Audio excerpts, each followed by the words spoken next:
Enlighten Education Trust. Welcome to our online viewers as well. We're celebrating 20 years of support in education here in the Overstrand, and we are so happy, as I've said to a few of our colleagues of the past, that we are standing on their shoulders and we can look far beyond the mountains, and we can say a job well done to those that ran the race before us. We can say job well done. Thank you for the foundations that has been laid, and we as a staff, we want to welcome all our guests, and it is my opportunity now to welcome our chairperson, Dave Shrewd, to come and do the official welcome. Thank you.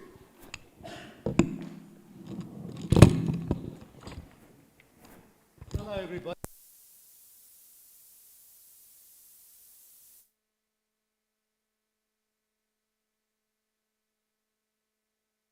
We're celebrating not a building in Swatdam Road, we're actually celebrating people. And the people we're celebrating are the people sitting here. You are the heart and soul of this wonderful organization. And ladies and gentlemen, you're here because you form a part of this fabric, this tapestry that Enlighten has become.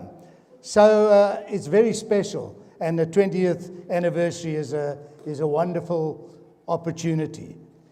We know that Enlighten is integral to Hermanus and the Overstrand, so therefore by implication you also share in Hermanus's achievements, in whatever way you happen to be involved.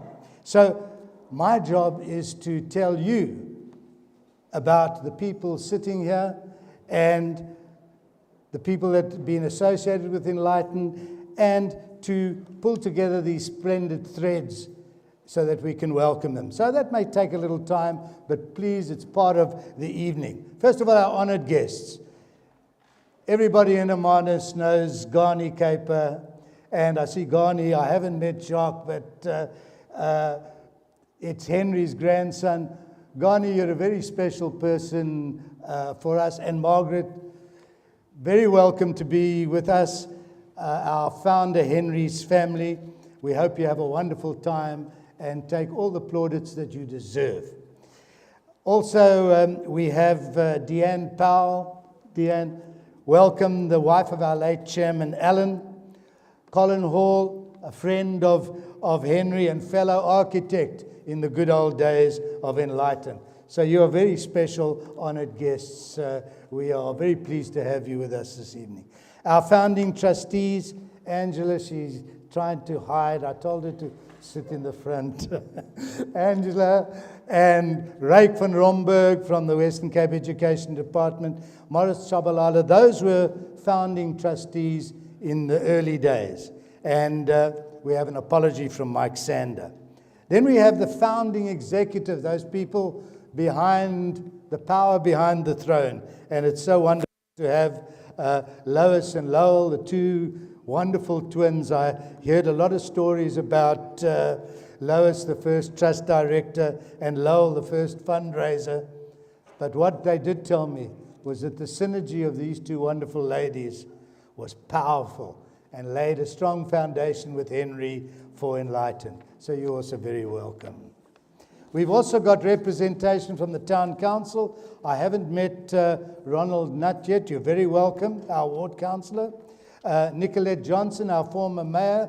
I hope she's here. You're formally welcomed. And apologies from our current mayor, Dr. Annelie Rabi. And then, ladies and gentlemen, our funders, without whom we cannot exist. And some of our funders are here this evening to help us celebrate. The Berry family, they are so much more than funders to us. They are a family to us. Maurice Schwer, he was part of the founding funding of Enlighten and is a continued friend with us this evening. We have apologies from the Haggie family and from the R.B. Haggard Trust. But we do have with us this evening Cecily Salmon, Director, and Financial Manager Linda Singh from the Solon Foundation. very closely associated with Enlighten. Janet Marks and the Oppenheimer Memorial Trust. These are wonderful names of wonderful funders. Welcome with us.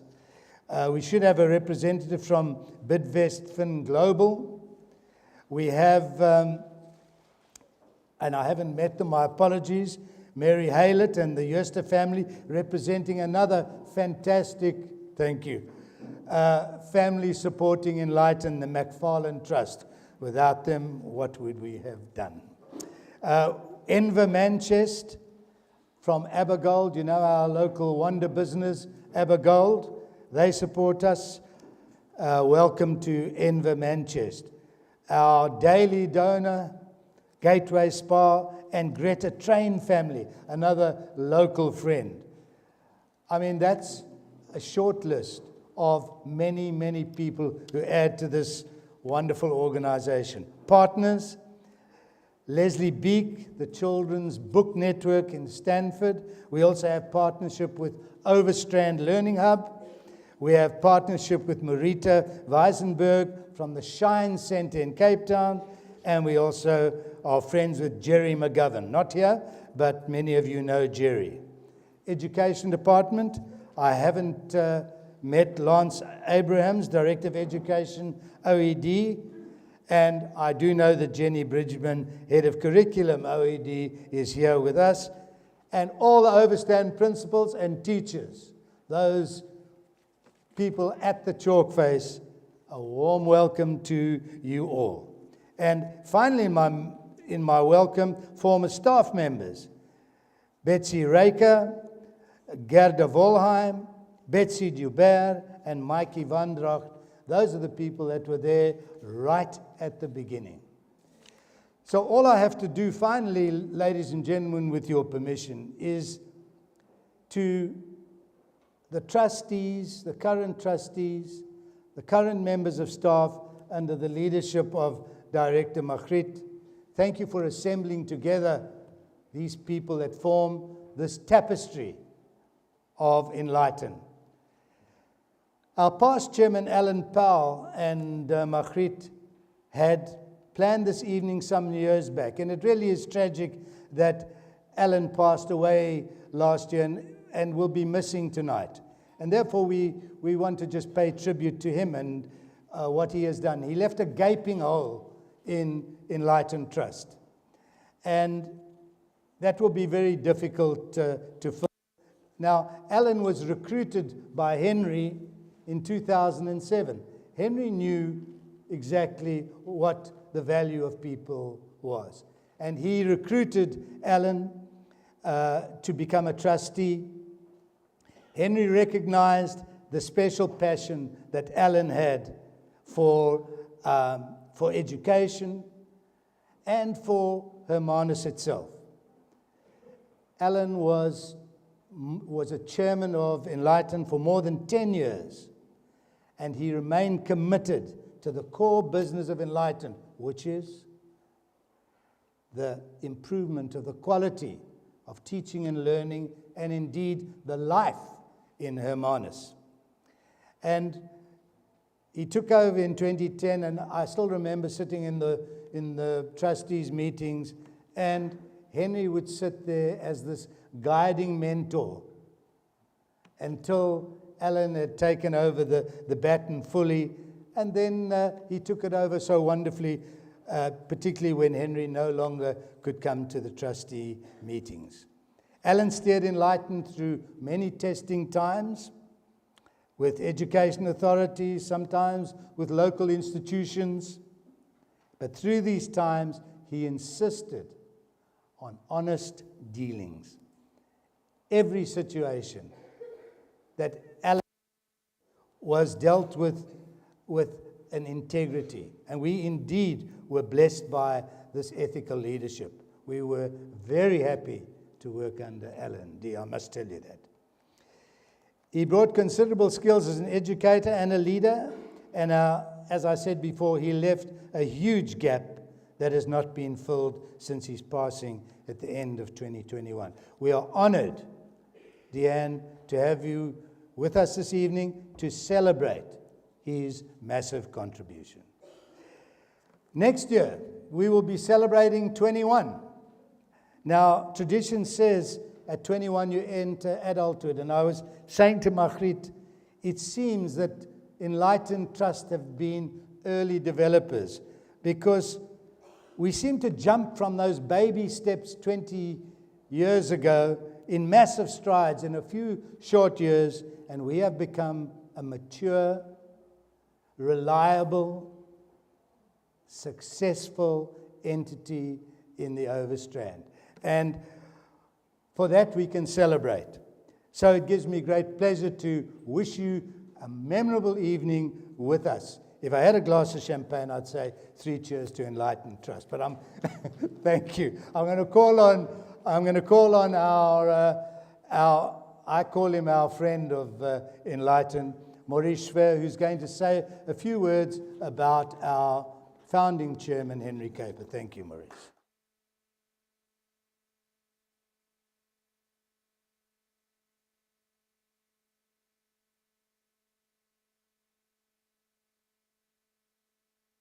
I'm not quite sure why I should be here when I'm sitting down here, following you, Henry, inside out for many, many years. But I just tell you how I got to meet Henry. I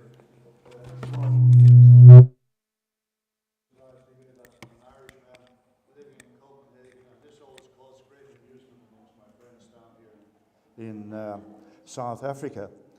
I came to South Africa on my honeymoon in 1981. But despite that, I love the place. So I had been looking around for a while. I'd been trading a lot with South Africa, and I'd been looking around for a while to do something to help the new republic, shall we call it, and particularly education. Education is the only way out of a poverty trap. And I was looking around for something. I asked Dave Le Pen, and he says, oh, there's this chap, Henry Kuiper. And he says, I'll bring you up to him. I said, it has nothing to do with religion, no churches involved, anything like that, and the money must go directly to the coalface. So I met Henry, and Lois, and Lowell. And we went around and sat down, and you know Henry, or well, most of you who knew Henry, he would kind of give you the once-over. And yeah, we had a chat, and I said, listen, I like what you're saying, I like what you're doing. I'm going to give you this amount of money this year, and I guarantee that the same amount of money for the next couple of years as well. Well, I got a very emotional response, but he was delighted. Anyhow, Henry's vision about education here was much broader than mine. I thought, you know, helping schools or whatever, you know, the basics. But Henry saw it as a way to improve the society. And he looked at it not just as education, but I think for years he brought apples to the kids and the local community just to give them their apple a day. And he was great. Our friendship began through education, but I have to say that rugby and golf also played a part, seeing as we both enjoyed these pastimes. One thing about Henry was he was apparently, I didn't know it at the time, apparently a very, very well-known businessman in South Africa. And he would let you know that fairly quickly, let's be honest about that. But to hell with that, just look past that, and Henry was a great guy. He had great pride in his family and in them and their achievements. And of course, they were all adults at this stage. And so he birthed his 5th child, which is Enlighten. And he was single-minded in pursuit of enlightened goals, as he was in everything else in his life. Just for example, he told me that one time he played golf 41 days in a row. And I said, you're joking. I mean, my wife would never let me do that. So I would like to congratulate St. Ghani on these things. But anyhow, we had many, many good times, dinners, lunches, coffee together over his remaining years. And we became neighbors when you moved to the Hermanus, which was great. And Henry used to come up on occasions to watch rugby games with me up in my place, and until the stairs became too much for him. I remember the smile I got for his 90th birthday. What the heck do you give a man who has everything and is 90? And so I went out and I found a genuine Panama hat, and I gave it to him, and he took great pride in wearing it. It was great. Anyhow, let's see. Oh yeah, that thing's gone wrong there. Okay. He was a very kind man. Often when I would come down here, I come down twice a year to South Africa, and often he would be looking forward to my trips, as I would be looking forward to meeting him and Ghani. And often I would come, and right in front of my door on the way in, there would be a bottle of wine to welcome me from Henry, which was very, very nice. I treasure memories of him, of Ghani, Enlighten. They became a very important part of my visits to Hermanus. It's a joy to see how Enlighten has grown and done a great job in the development of education and civics in the Overstrand. Thanks to Henry and Lois, and for the last many years, Margaret and the fantastic team at Enlighten Trust. Thank you.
our music people with us.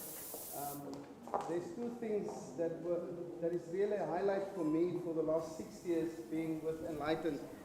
The one was meeting the great man, Mr. Kuiper, when he invited me to come with Margriet to his homestead.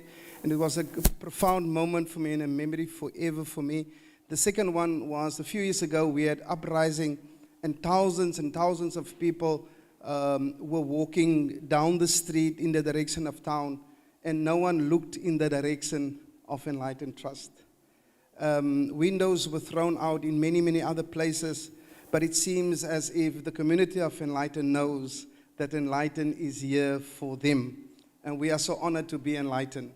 So it is a great honor to welcome this evening the director of the Solon Foundation, Cicely Solomon, to come. Thank you.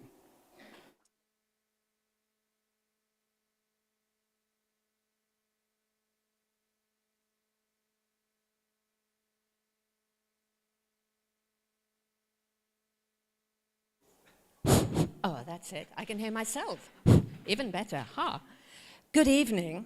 I am hugely honored to be here speaking on behalf of the donors. I don't know, Margriet, I don't know, how did I get this honor? You have some amazing donors. We are very proud of our partnership. Janet, I can see you're over there as well. There's some, people say when you're a donor, what are you funding? What is it you're looking for? And it's very easy, really. We're looking for change. Something has to change. And how does that happen? That's the difficult bit. And I really feel with Enlighten Education, I want to thank you. We've been working together, Margriet, for 10 years. And on the music program, Anna Maria for, I think, 4 or 5 years now. And I am learning so much from you each time. And I thought long and hard, and I've thought, this is a party. I'm not going to do a speech. I'm not going to come with lots and lots of words. I was going to throw some poetry at you. I thought, nah, you've got music. It's okay. But I'm going to tell you what I've been seeing and what has really touched me when I come to Enlighten Education Trust. And just as a little bit of background, the Solon Foundation we're a small foundation. We work throughout Southern Africa. So although my colleague Linda, good evening Linda, and I are based in Durban, we are covering Lesotho, Eswatini, which used to be Swaziland, South Africa, and we have counterparts in Zimbabwe, Zambia, and Malawi. And the work is mostly rural areas. So I'm a little bit out of my milieu here. I had to find some decent shoes, and I'd say I brushed my hair, but the wind just did for me as soon as I arrived in Cape Town. And we've learned so much from all the people we work with, but the one that stays with me is we are here. It's a wonderful evening. We look wonderful, but that's not why we're here.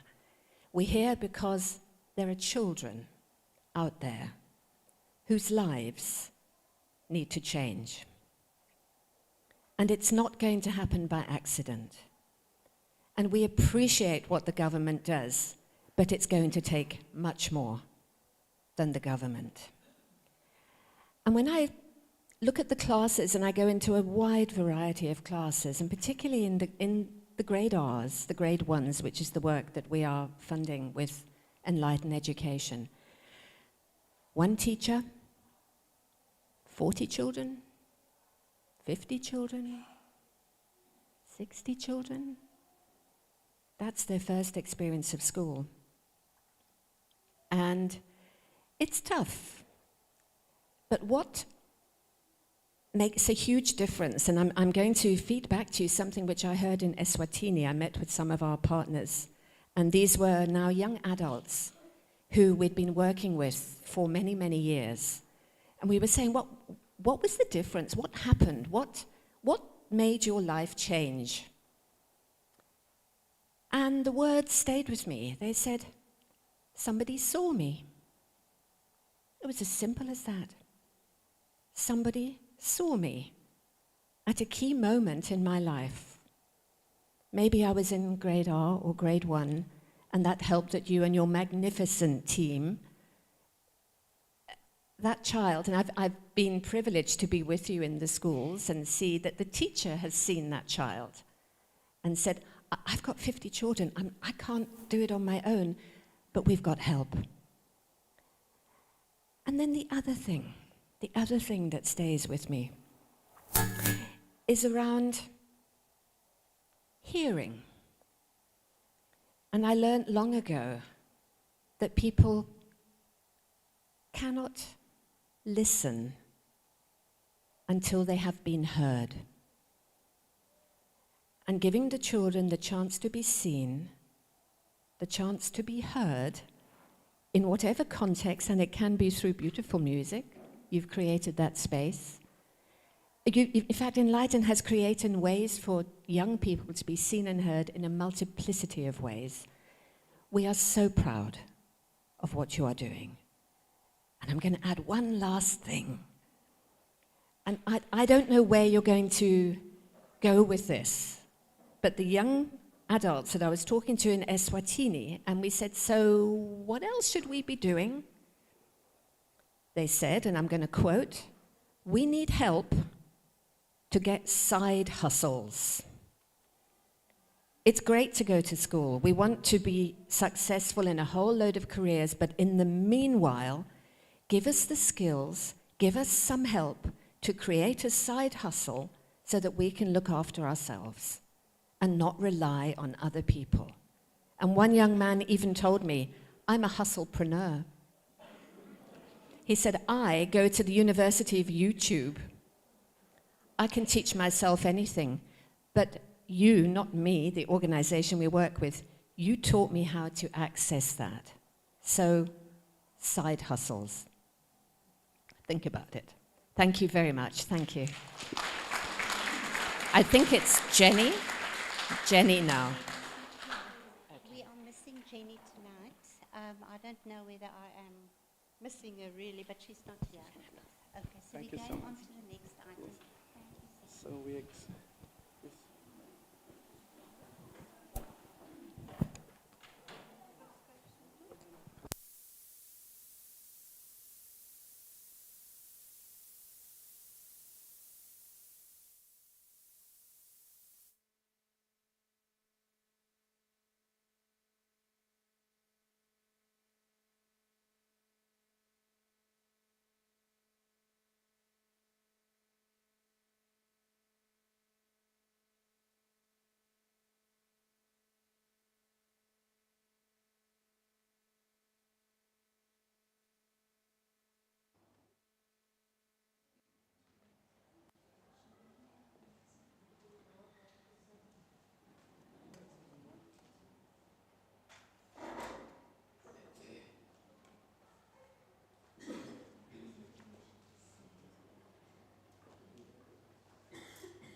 Good evening, everyone.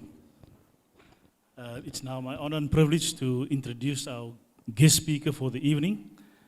And as you can see on the program, Professor Eric Atmore. He is the director of the Center for Early Childhood Development. And it's a national resource and training organization based in Cape Town. He holds a doctorate in education policy studies from the University of Stellenbosch. He was a member of the National Education Policy Investigation, the South African Preschool Study, both of which contributed to the new early childhood development policy of the new government. So we are dealing with a person who is the voice for ECD. He wrote the national ECD guidelines for the National Department of Social Development and ECD policy for the city of Cape Town, the Cape Winelands, and the Drakensberg municipalities. He was the project manager for the nationwide ECD audit, the study which was done in 2000. He was part of the ECD task team appointed by the Minister Naledi Pandor to undertake an extensive review of Grade R and ECD in South Africa. He founded the Center for Early Childhood Development in 1994, the National Early Childhood Development Alliance in 2005, and the Cape Town Museum of Childhood in 2015. He's also currently an extraordinary associate professor at the Education Policy Department, the Education Faculty of the University of Stellenbosch. It's my honor to introduce to you Professor Eric Atmore.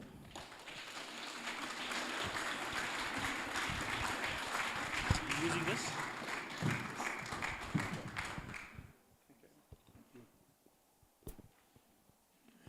Good evening, everybody. And long-time friends. I've seen people I haven't seen for 20 years. Gerda Volheim, Lois Klein, and many, many, many others. Thank you for the invitation to speak here tonight. I've been given 20 minutes, and I will stick within that 20 minutes, I guarantee. Anything over 20 minutes, throw a tomato, egg, anything you've got. I've chosen to talk about the changing development environment, and more specifically on what Enlighten needs to consider to remain relevant and sustainable in the years ahead. Much of what I've got to say is based on experience, on current and emerging trends, and as an aside, no textbooks were consulted in this presentation. So it's from life experience. But first, a few comments about Enlighten. I was involved with Lois and Gerda more than 20 years ago when you were conceptualizing this building. But 20 years is a long time, and it's significant. And the work you've done has been outstanding. I think what you need to say, or you need to tell yourselves, is that Enlighten is a world-class organization. World-class. Please believe me, it's a world-class organization. The diversity of the programs, the integrity of the staff, the goals, clear goals, the well-governed governing body, management committee, the clean audits, every single year a clean audit, and the range of programs makes you world-class. Reading one of the annual reports, a young girl, Nosiviwe Matikinka, says the following, and she encapsulates for me Enlighten.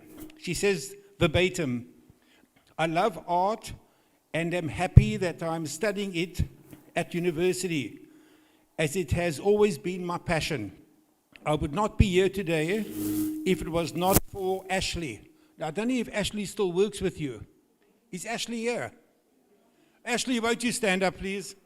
Right, please give her a round of applause. I would not be here today. This is a young girl. I would not be here today if it was not for Ashley, who was my art teacher at Enlighten. And I will always be grateful. I hope Enlighten changes more lives and makes more dreams come true. No academic professor, doctorate could have said that better than this young lady. She tells us what Enlighten does, and it's 4 simple words: makes dreams come true. And clearly, that's the legacy of Mr. Henry Caper, the first director, Lois Klein, who I must tell you, 20 years ago, I was petrified of. And also the current board and the current leadership and staff. Lois was bragging to me at the entrance about she recruited Margriet to come to Enlighten. And wasn't that an enlightened choice? It really was outstanding. Coming in here tonight, yeah, give her a round of applause. Walking in here tonight, Manisha, I was 1 meter into the door, and she was there, smiling, greeting, how are you, nice to see you. I walked through the passage, and Margriet was there, a big hug. Later on, I saw Rodney. And why I'm telling you these personal things is that it encapsulates the culture of an organization. And we know, we walk into a company, a business, an organization, and within 30 seconds, you can suss that organization out. You get a sense of what is this organization about. And the sense I get every time coming here is of energy, positivity, integrity, and goodness. And for that, I think that's part of the reasons why Enlighten is world class. That's the past, and you celebrate 20 years, but there's a long road ahead.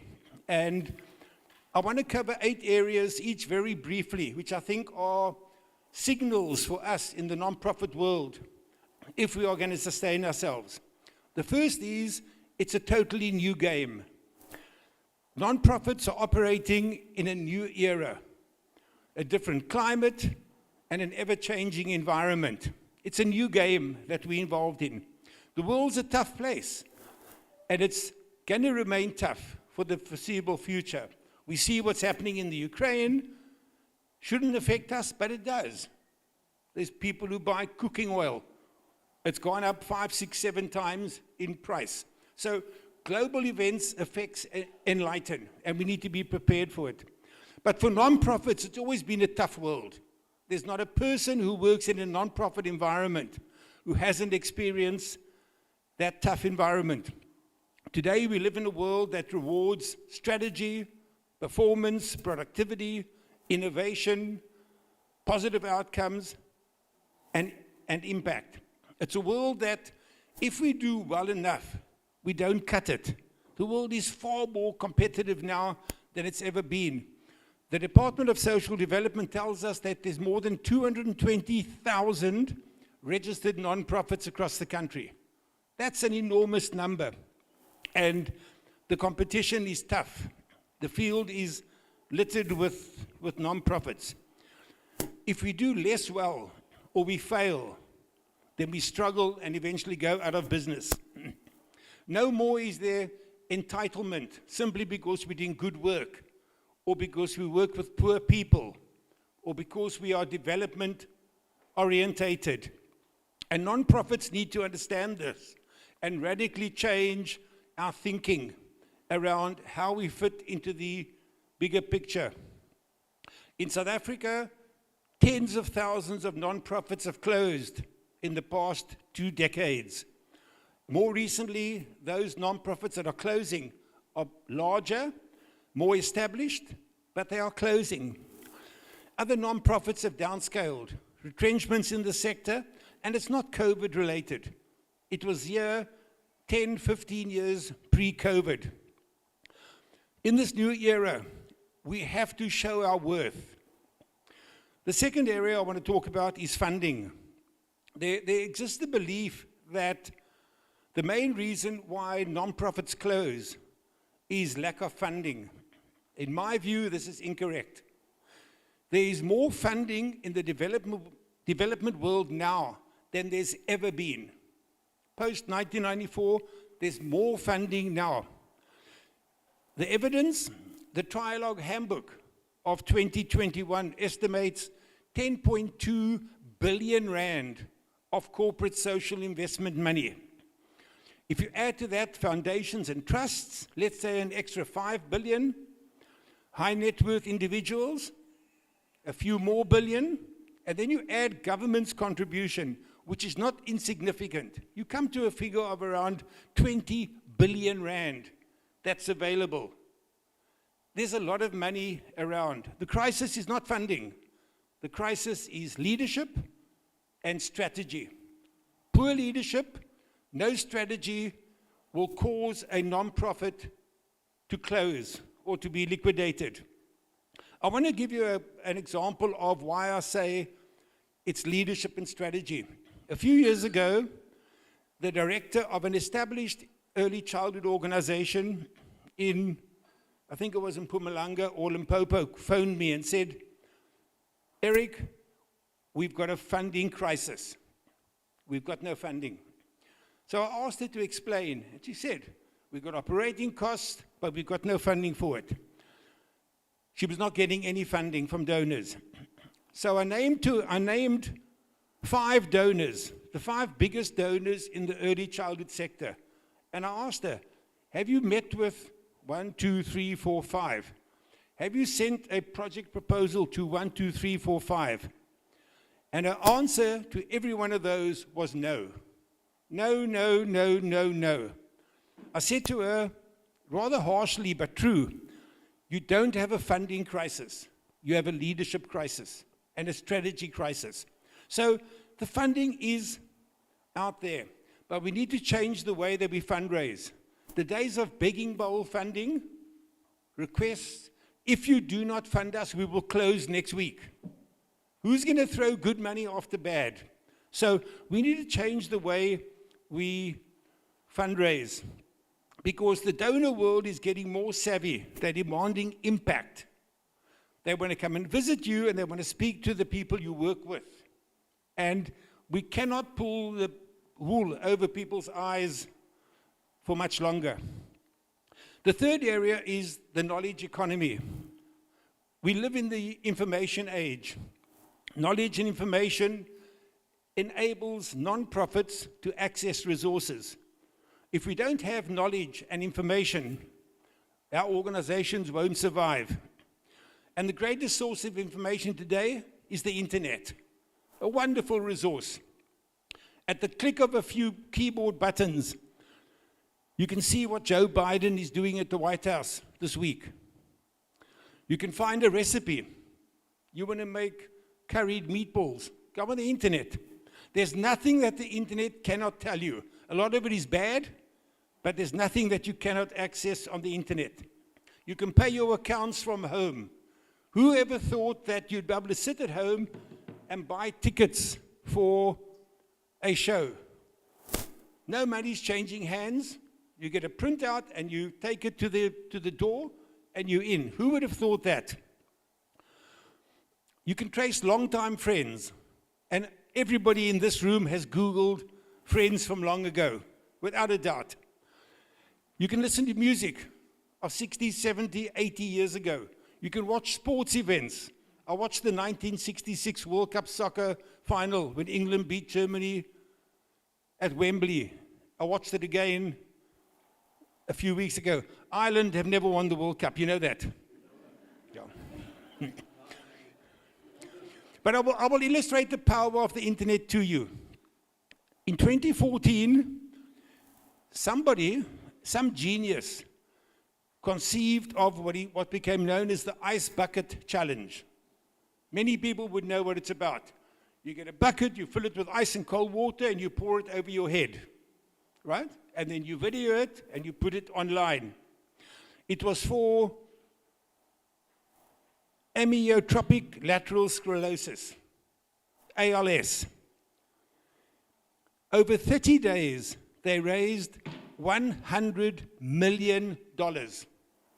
In 30 days, because somebody, probably 2 guys sitting in a bar getting drunk, had an idea. And it raised $100 million in 30 days. In South Africa, we had the CEO sleep out, where chief executives slept out in Johannesburg one night in the year, and they made millions of rand on that. These CEOs were charged 100,000 rand to sleep on cardboard in the streets. And some very wise organization made tens of millions. That's the power of the internet. Want funding? Go to the internet. Let's say we Google the Rockefeller Brothers Fund. On the internet, you will find out what they fund, what they don't fund, in which geographic areas they fund, how much they fund, who have they funded in the past. Now, this information years ago would have taken months to get. At the click of a button, we can find all that out. And to make it easier, many donors have online applications, which you can do in the comfort of your office. So the internet is a wonderful resource for us. The other side of the coin is that we have to be visible on the internet and on social media. We really have to be. The organization I run, we've got about 3,500 followers. Now, I compare that to Kim Kardashian, who's got about 10 million. Trevor Noah, 10 million. So we've got 9,997,000 to catch up. But you're on the internet, you've got a presence. And increasingly, we're finding donors from around the world picking this up and calling us, visiting us, and funding us. The fourth consideration for Enlighten is you have to build an endowment. And I'll explain what an endowment is. To sustain your organization, we cannot be fundraising year in and year out. Donors get fatigued. Donors change geographic area, they change focus area. An endowment is a fund that is set up to provide a stream of income for the future. It's not a reserve. A reserve is put aside to be spent on that proverbial rainy day. That's what a reserve is. An endowment is a separate fund that, when wisely invested, generates income. And you spend from the income. You cannot draw down on the capital.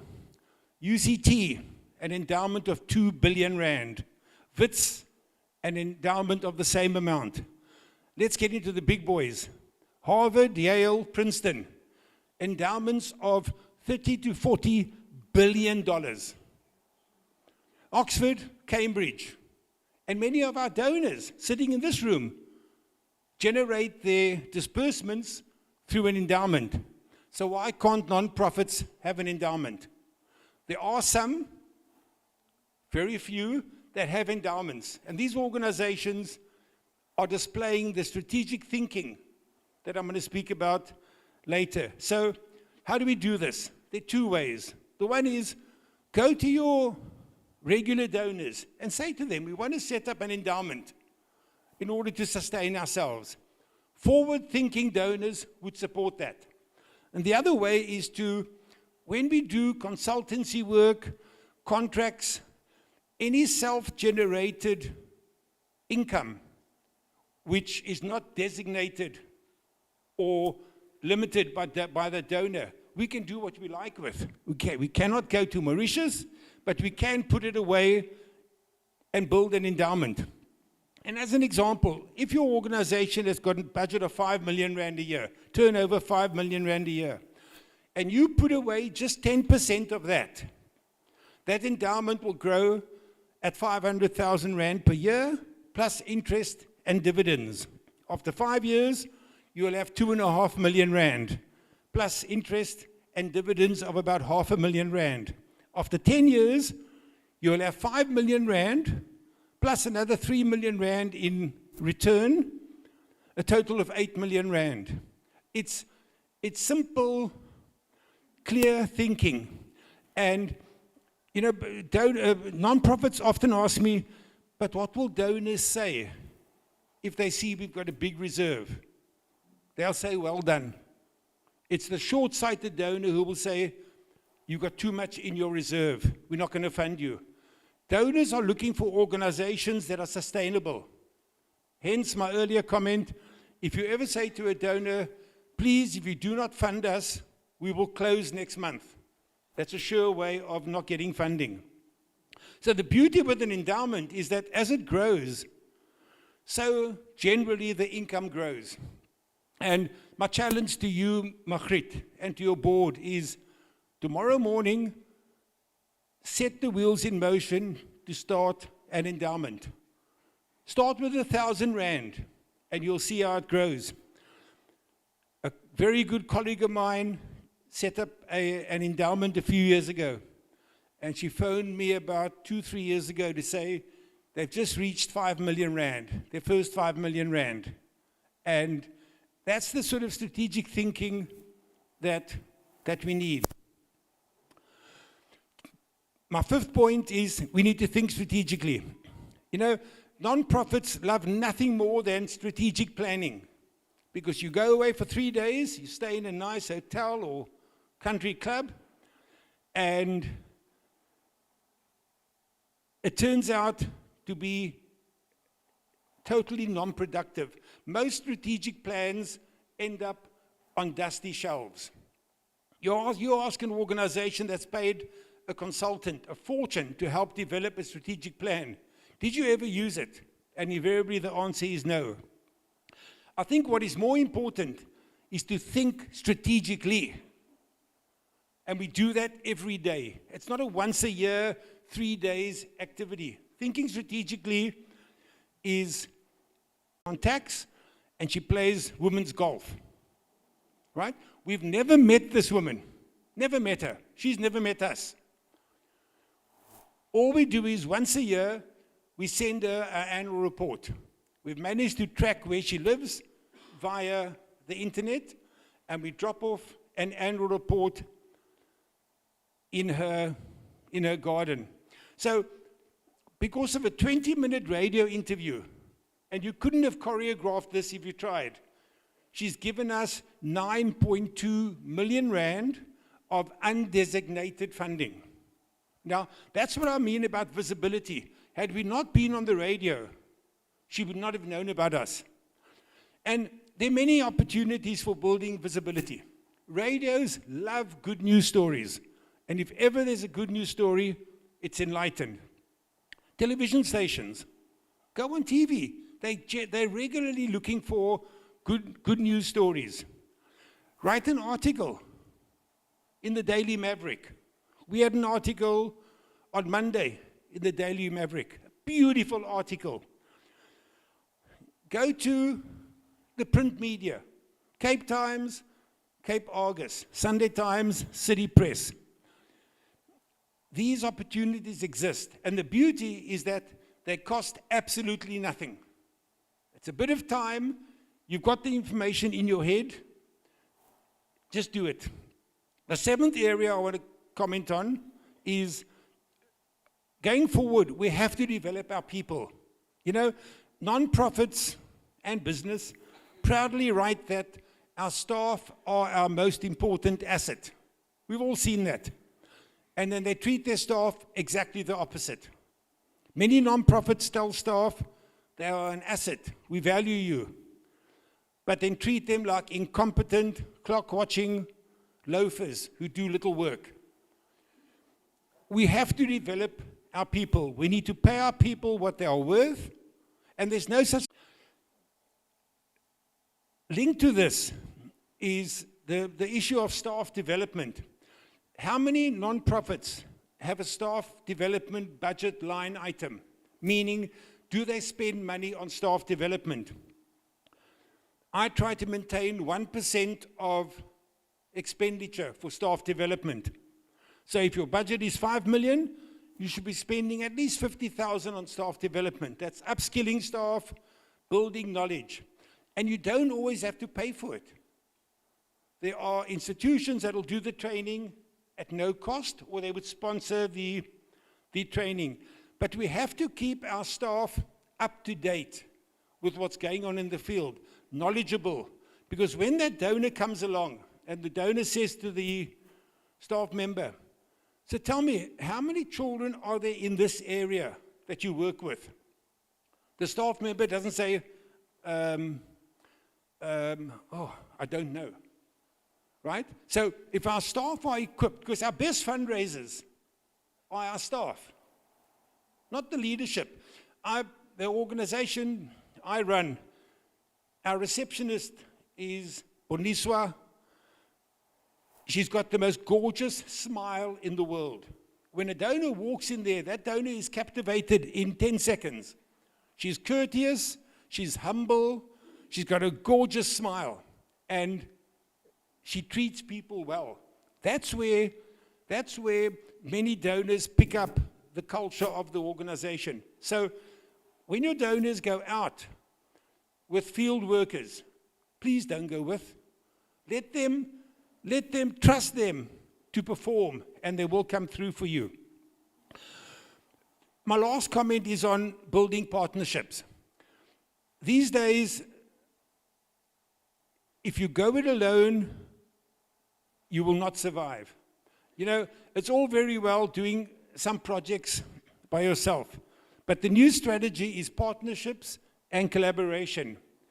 And it makes sense to optimize our impact, to work with a partner who can add value to a project. We're running a massive project in Humansdorp, 25 million rand over 5 years. We don't have the capacity to do certain things, so we're working with a local organization to do work for us. Those non-profits who choose to go it alone may not survive. We have to collaborate. Partnerships and collaboration are not without difficulties. Choose an unsuitable partner, and life is a misery. Partners need to be like-minded, have the same values and integrity, be competent, be trusted, and with a good work ethic. In conclusion, what I've done is I've tried to put together some thoughts on what lies ahead for us in the non-profit sector. Some of these ideas you may be implementing already. Others may be new to you. But they are important. So going forward in this rapidly changing environment, you know, Clem Santa once said, you can't strategically plan beyond lunchtime, meaning that the world is so volatile and changes so much that any planning beyond lunchtime could be superfluous. But we have to think about what's happening in the sector. I want to go back to Nosiviwe. If Enlighten is to keep making dreams come true, as she said in her words, then we cannot lead our non-profits in the same way as before. Thank you very much.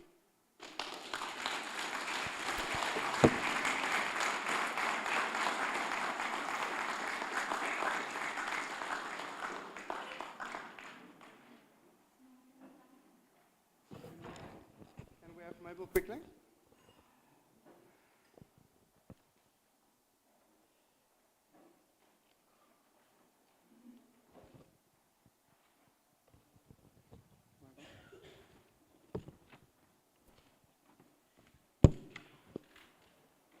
A very good evening to everyone.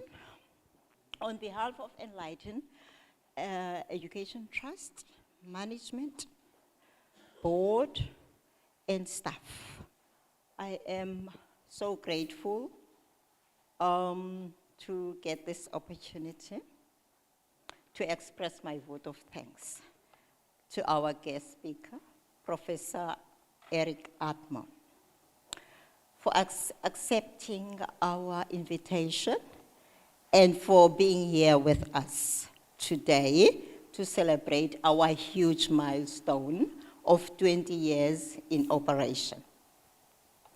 Professor, your talk was both enlightening as well as informative. Your presence tonight have definitely added charm to our event. with your deep insight. Where's Professor? Professor disappeared.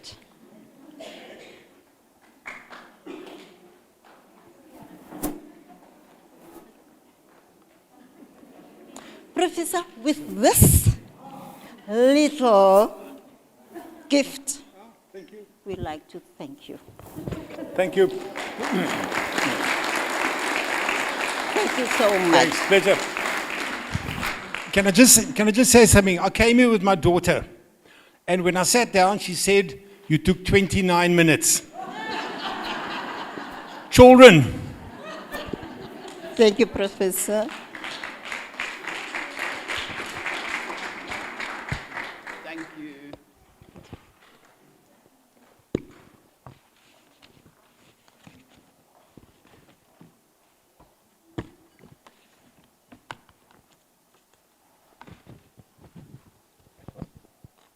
Good evening. It's a great privilege to be here this evening with all of you. I first became involved with Enlighten in 2009 when I was present at the Igniting Education Conference. I was here representing another organization based in Stellenbosch. I'd recently moved to Hermanus and came here on their behalf. What an inspiring occasion that conference was. And then a few months later, I was surprised and delighted when I was asked to become a member of the board. Now, this came towards the end of Henry's chairmanship and in the beginning of Alan's tenure. So, in the transition from the foundation-laying years into the current exciting times, so ably steered by Alan before his departure. I think Dave and I came on board at the same time. It has been one of the greatest privileges of my life to be involved in this organization. And what an extra thrill to be part of this evening's celebration of 20 years. It really is such a privilege. And as part of this special celebration, it is my honor now to introduce you to a book that chronicles and celebrates the past 20 years. You will all be getting a copy later on. Our thanks and appreciation to Colourpix for the design and layout, and most especially to Elaine Davey, the writer and compiler of the book. And when you get the book, Elaine, I'm going to ask you to come up now if you'd like, please. And when you get the book, on the cover there is a painting, and the artist is here with us this evening. Will you please come up so that we can show you off?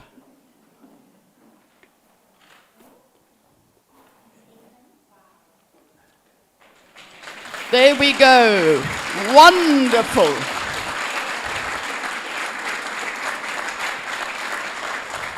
Are you going to talk about it? Edwin's going to talk about, introduce this lovely young man to you. Okay. Good evening, everybody. So I'm just going to read just a short story that has been put as part of this book, and it's all in reference to this very young man and his wonderful work. And it reads, Okuhle Nase is a grade 8 pupil at Kaya Secondary School who studies art extramurally at Enlighten Education Trust. In September 2022, he won a gold award for this piece in the seniors category of the Pictures of the Overberg competition. This piece has been selected as the cover page for the Enlighten storybook. Okuhle lives in Zolihle with his aunt, who is also present here with us today. Thank you.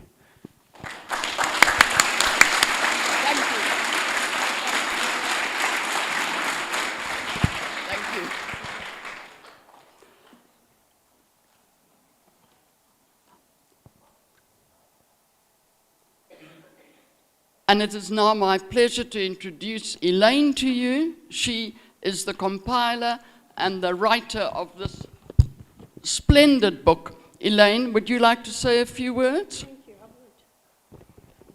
would. Thanks, Letitia. I just want to start with the front cover, actually, since we've had our wonderful artist come up.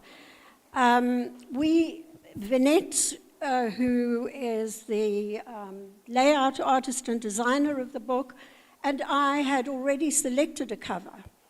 And perhaps a few days before the book was due to go to the printers, Ashley sent me this amazing work by this young man, as he had just won this award on the Overstrand Pictures, Overstrand Landscapes, whatever the competition is called. It takes place every year.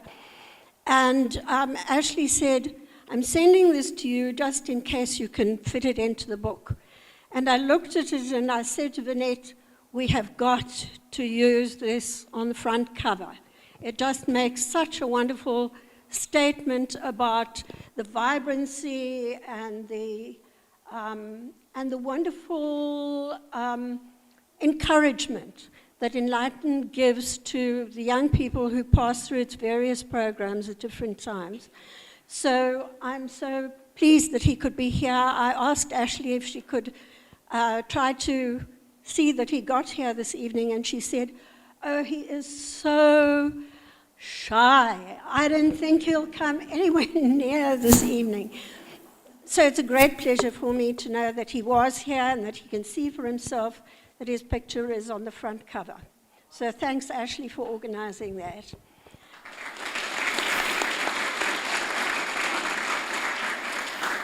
So just to tell you a few, give you a few insights into the writing of this book.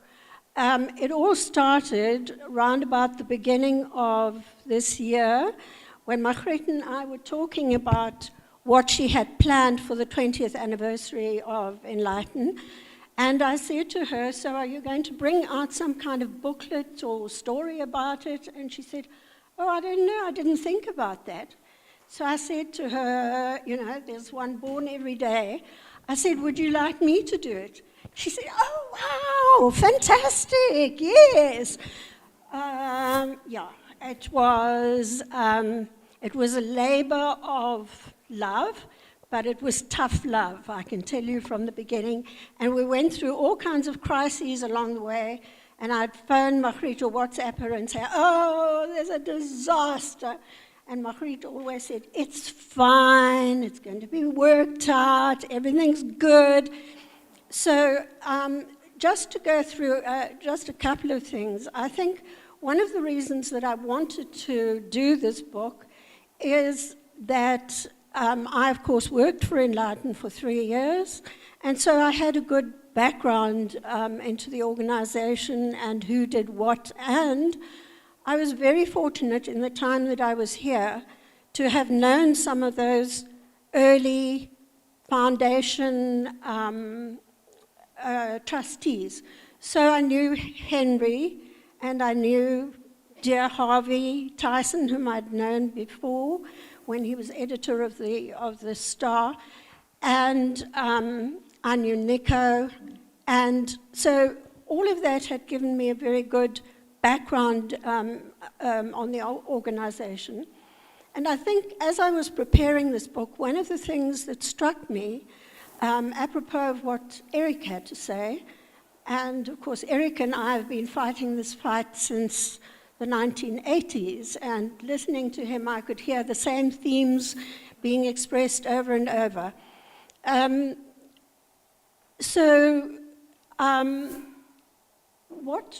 What we first had to do was what I felt I first had to do was to try to capture the essence of what Enlighten was all about. And I think what became clear to me as I worked through the book was one of the great things about it is the continuity. So David Shute is now only the 3rd chairman in 20 years that Enlighten has had. And there have only been 2 trust managers, Lois and Margriet. And I think that kind of continuity has been absolutely one of the foundations of the organization that it has enabled it to grow from strength to strength with a continuous process. So it hasn't been interrupted by people who've come in who've known nothing about the organization. So one of the things we had to decide right at the beginning was the title for the book. And Margriet and I kept thinking about titles, and I would suggest one, and she'd say, no, I don't like that too much. She'd suggest one, and I'd say, no, I don't like that. And the whole thing was that, you know, it was Henry's thing, that the emblem of Enlighten is this match that had been struck. And Henry loved that match. And so we kept on trying to build in some kind of name that had to do with lights and matches and flames and all that kind of thing, and nothing worked. And I have a wonderful relationship with somebody in the celestial realm called Saint Anthony. And Saint Anthony, I was told by a Catholic friend of mine, is the patron saint of lost things.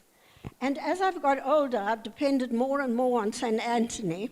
And so as I was trying to think of a title for the book, eventually I said to Saint Anthony, I am lost. Never mind the book, I'm lost. Please, can you help me find a title? And somewhere along, driving between Claremont, where I live, and Hermanus, suddenly one day it popped into my mind that what we should call the book was Laying Foundations.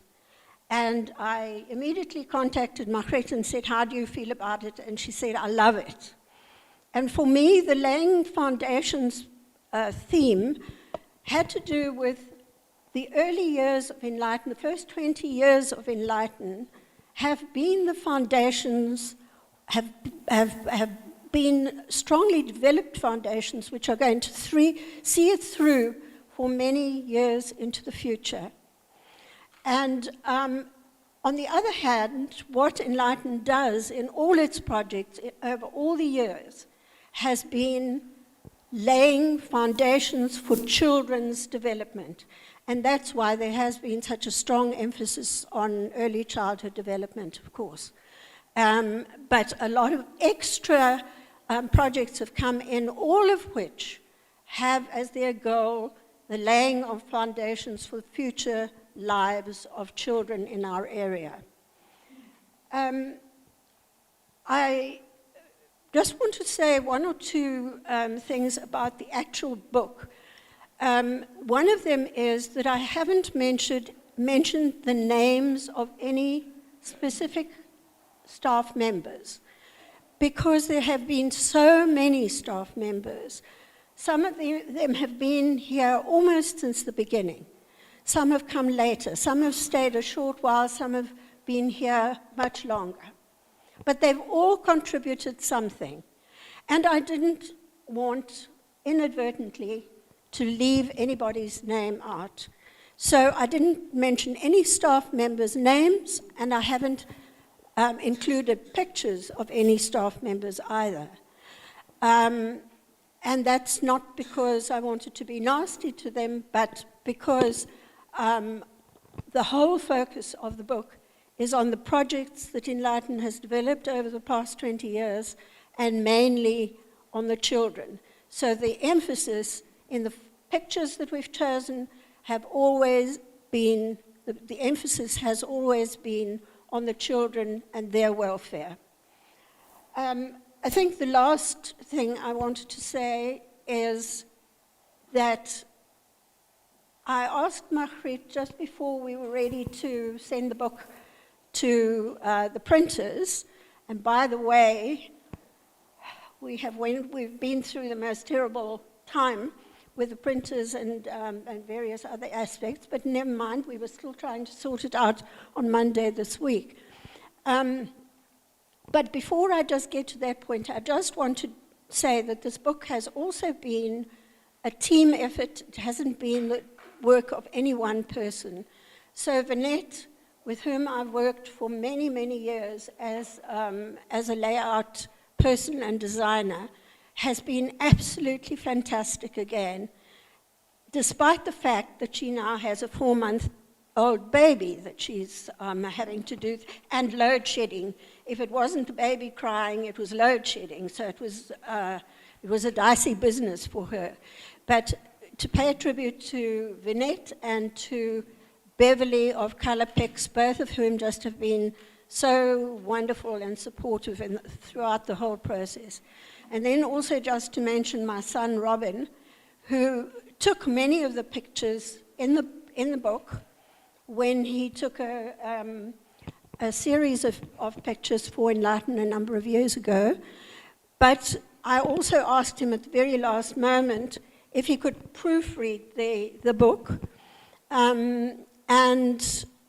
He is himself both a writer and a photographer. And I phoned him up on a Friday night and I said, I'm sending this to you to proofread. He said, I am dying. I am dying. I have got such flu.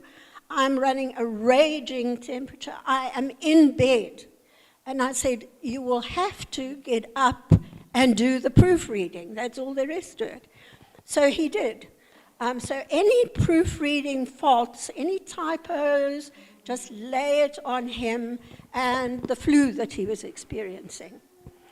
But the really last thing I want to say is that just before the book actually went to print, I said to Margriet, I would like to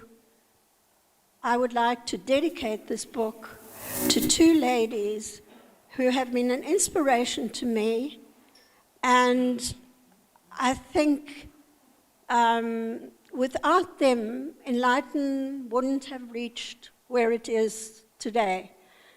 Both of them have played a leading role in the development of Enlighten, and I wanted them to know how much I appreciate them as an individual, but also how much they've meant to Enlighten. The one person I am so sorry couldn't be here this evening is Elvia Berry, who has supported this project in the most amazing way for many, many years.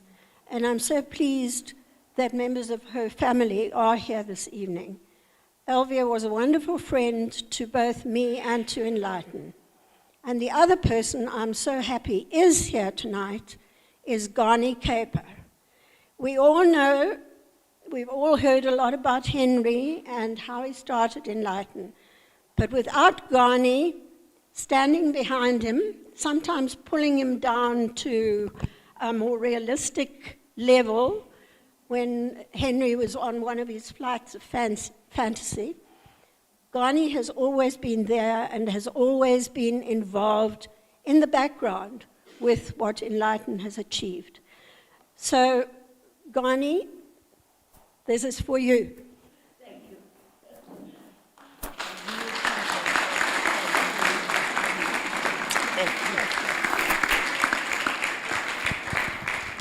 I'm sure Gani won't mind my saying that she's 97, nearly 98, and just being that age is enough to pay tribute to her.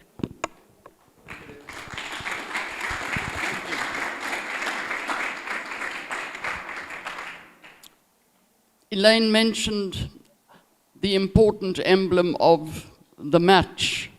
We are called Enlighten because we want to spread light. And Elaine, your book is all about the people who have spread the light of education and upliftment of the community through their driving of the visions of Enlighten. Thank you. Now, throughout the book, Elaine uses quotations, mainly from Nelson Mandela, to illustrate and emphasize important ideas and developments. I would like to leave her with another quotation from the novelist, the writer Edith Wharton, who said, "There are 2 ways of spreading light, to be the candle or the mirror that reflects it." You be the candle or the mirror that reflects the light. Thank you, Elaine, for being such a splendid mirror. to the candles of the amazing people whose vision and commitment we are celebrating tonight. Thank you very much. Thank you.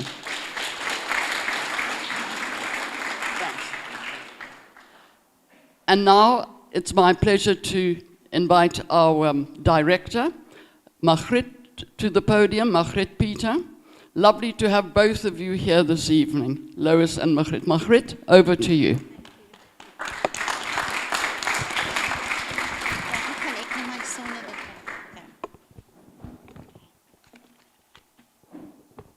I nearly say good evening, nearly good night. We still have to have dinner. 14 years ago, I moved here from Stutterheim in the Eastern Cape and joined a highly ambitious organization where I found a group of dynamic, hardworking people, some of whom are here tonight. Thank you, Nico and Lowell Ferreira and Lois Klein, who kindled my passion for community development and prepared me well for the task.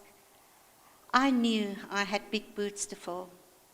And tonight I pay tribute to our founder, Henry Kuiper, and our late chairman of many years, Alan Powell.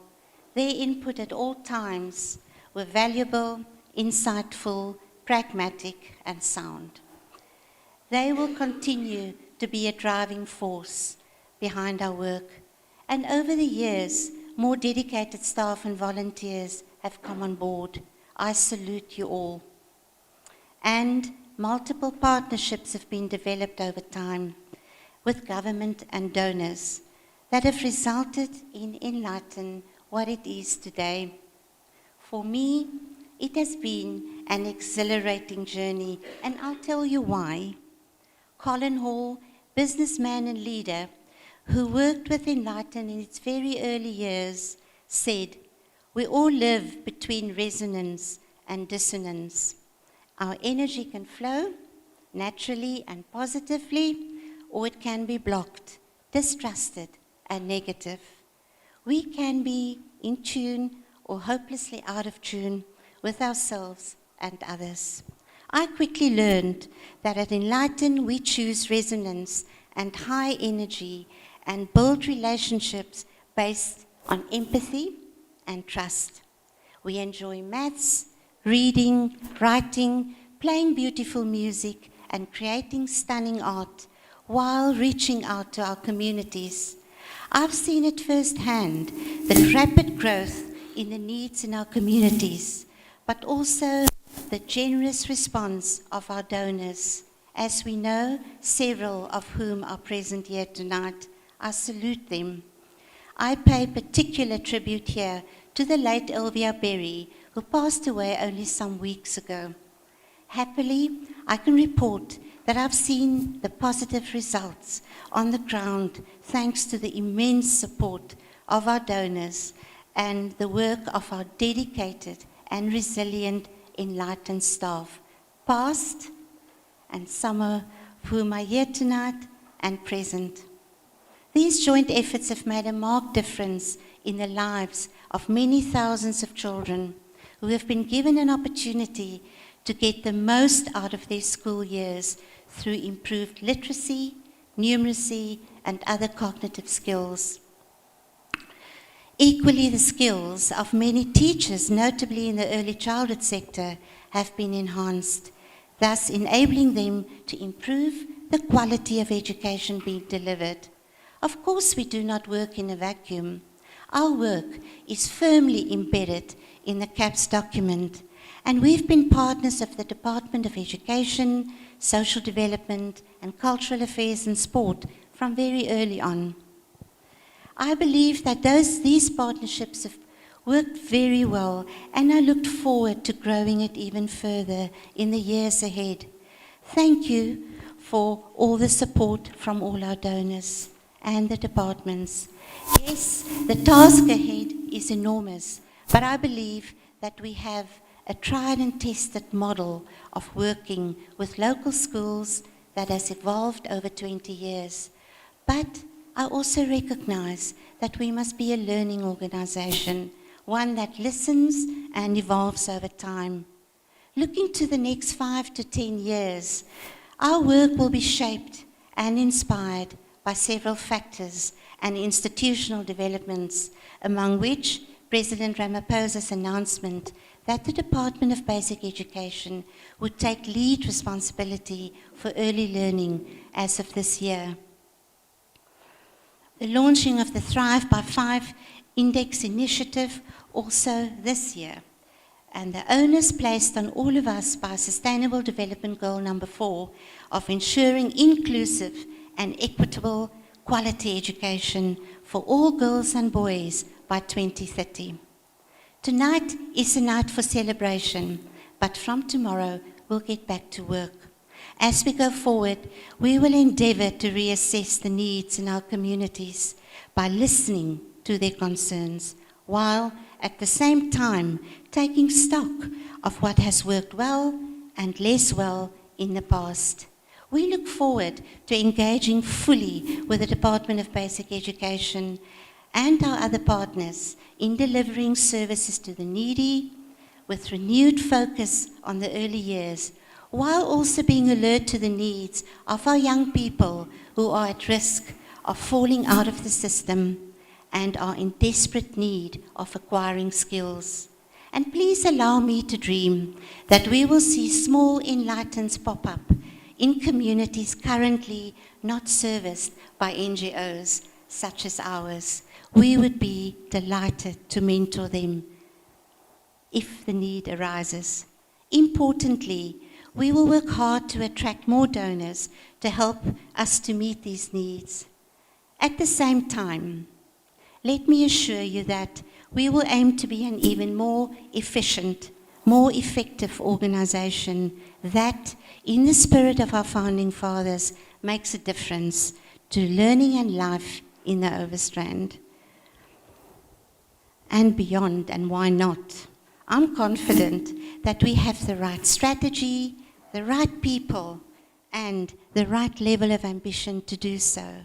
My sincere thanks goes to the Enlighten Board of Trustees, led by Dave Shute, and our financial team, Hermanus Pragma Consult, for their unwavering support in realizing our dreams. Thank you very much.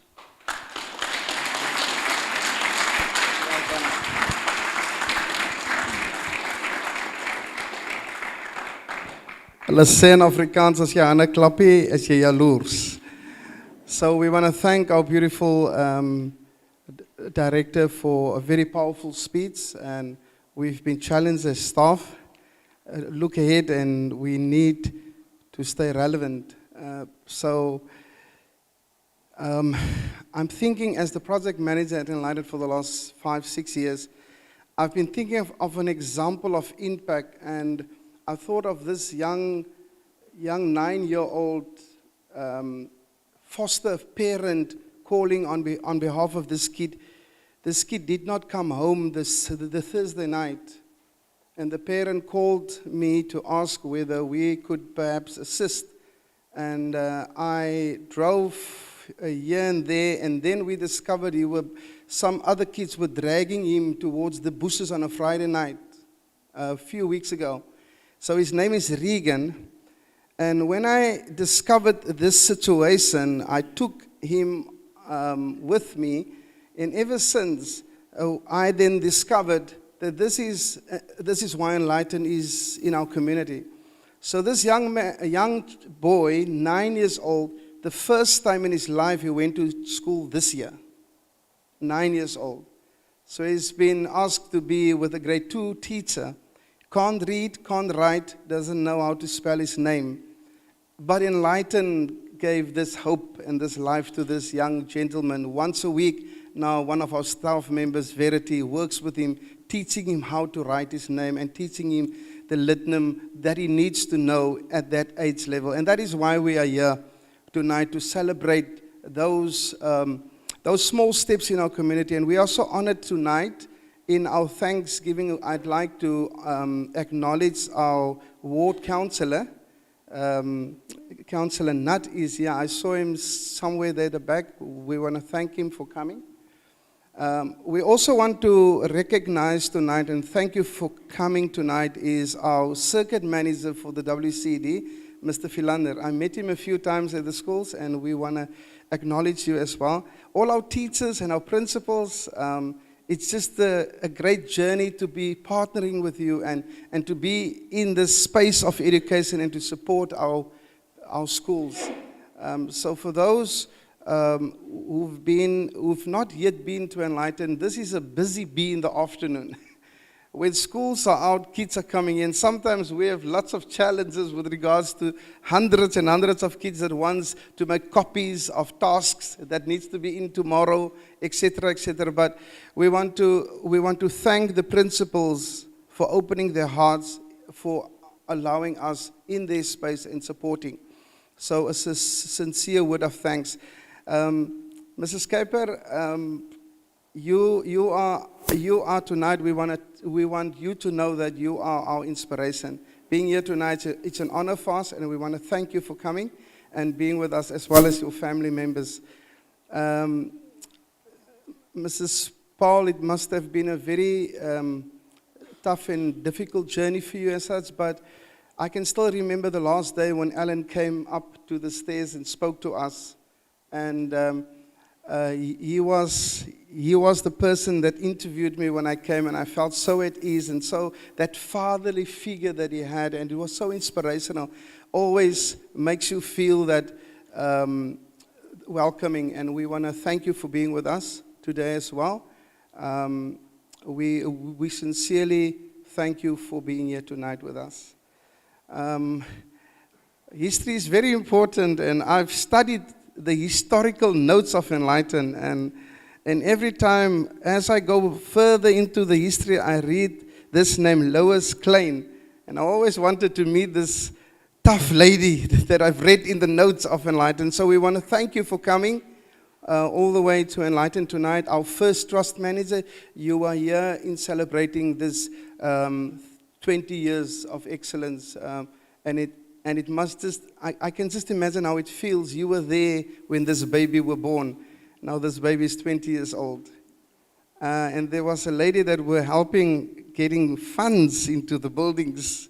So we want to welcome, we want to thank Lowell also Ferreira and the role that you and your husband played. We want to appreciate you, and we want to say thank you for coming. All our valued funders who are here tonight, we appreciate you. Without you, we can't do what we do. We love what we do, and every Monday till Friday we come in, sometimes Saturdays and even sometimes Sundays, depending on the alarm. But we want to thank the funders for your contribution and for being here tonight. The former Mayor, Mrs. Nicolette Johnson, and Mr. Johnson, thank you for coming. We are honored to have you with us. You also have a relationship with Enlighten, and we want to thank you. And then former staff members, I saw Mikey. So when I, as an ex-official of the Department of Education, I know that I must prepare myself for exit on a certain age level. I need to prepare myself. But when I came to Enlighten, we had staff between 19 years old and 75 years old. It was quite amazing. And as a project manager, it was always entertaining to have these once a year M&E sessions with each and every individual. And we want to thank you for sharing your skills and your knowledge with our community. I always challenge our staff during the project meetings to say we must rob the grave of ourselves. We must empty ourselves while we are here and give whatever we have to the community so that Hermanus can be a better place. So we also want to thank our financial team. I saw Johan here as well and his wife. We want to thank you for being with us tonight. Yeah, they're playing a very, very, very important role. You know, if you want to do projects, you just want to spend. And we need our financial people also to show guidance and direction, and we want to thank you for being here tonight. Colorpix has been mentioned, Bev Dippenaar as the owner there in Wynette, and then the catering team, Grant Plaatjes and his team, I know we're going to have a ball in a few seconds next door, so we want to thank his team as well. And then, Mr. Morashua, thank you so much that you came all the way from Denmark and for the donation that you did for us. We want to thank you so much. We had an anonymous donor for champagne. I don't know if there's any champagne left, but no one wanted to come in, so I guess the champagne was quite fine outside. So we want to thank the anonymous donor. The EET, that's now Enlighten Education Trust music team, Anna Marie and Ria, and the rest of the team, everyone with the kids tonight, thank you for the performances. They were great. Do you agree with me? So we want to thank them. Mrs. Lois Klein, I want to report back to you in the 20th year of Enlighten's existence, we now have 20 projects running actively in the Overstrand. So I want to report to you. Thank you. So, Mr. and Mrs. Hardy, as well, thank you for the donation of the cheese. We want a special thank for the extra mile that has been ran by the Functionaire company, Garrett. We want to thank all those that were helping to make this evening a very special, even Dion for the music in the courtyard. We want to thank the marimba band of Botriver. I would like at this stage, I'd like our staff, our current staff, to stand, if you don't mind.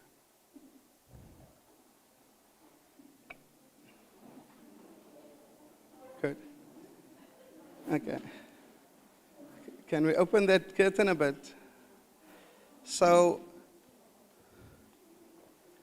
on behalf of management, we want to commend you for what you not only did in preparation for tonight, but for every day what you're doing for our community. We are community builders, and one of the things that constantly comes up during the M&E sessions with you guys is always you feel that this is a family.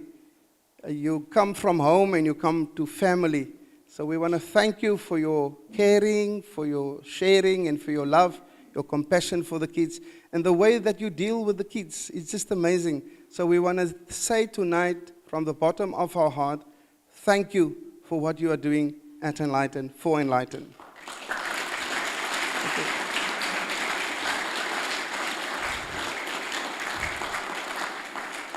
As you've heard, the director said we're back to work tomorrow.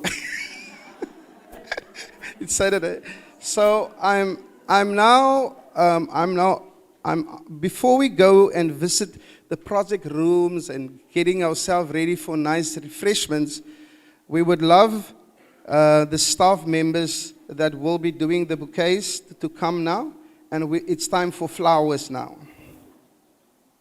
So just bear with us for another second or two. Thank you. Yes, please. It's time for bouquets now.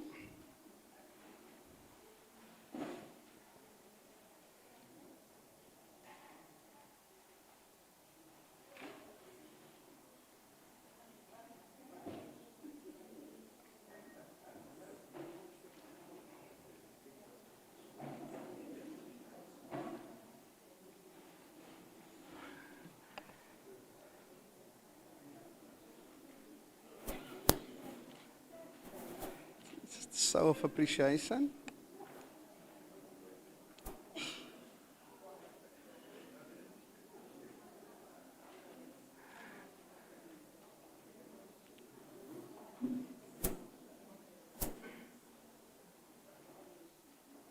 Cicely, can you just wave for Nomzamo? Cicely's there at the back. Okay. Is there more flowers coming? So,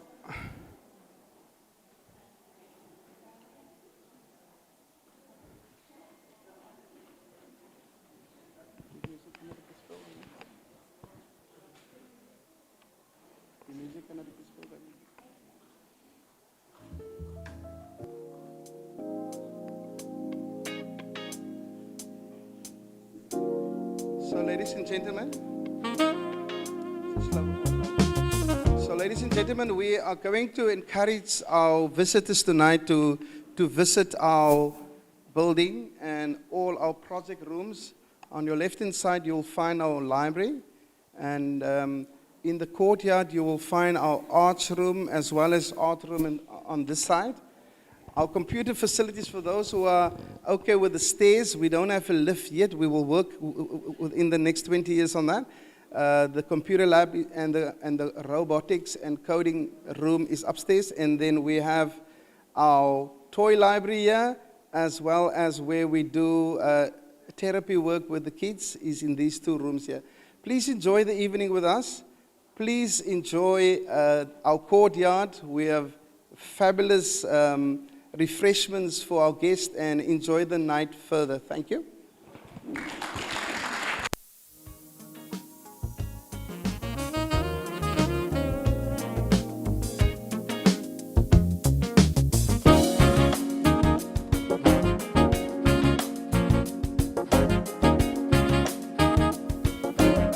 Ladies and gentlemen, the good news is you can just hang on for a moment because of Eskom is back.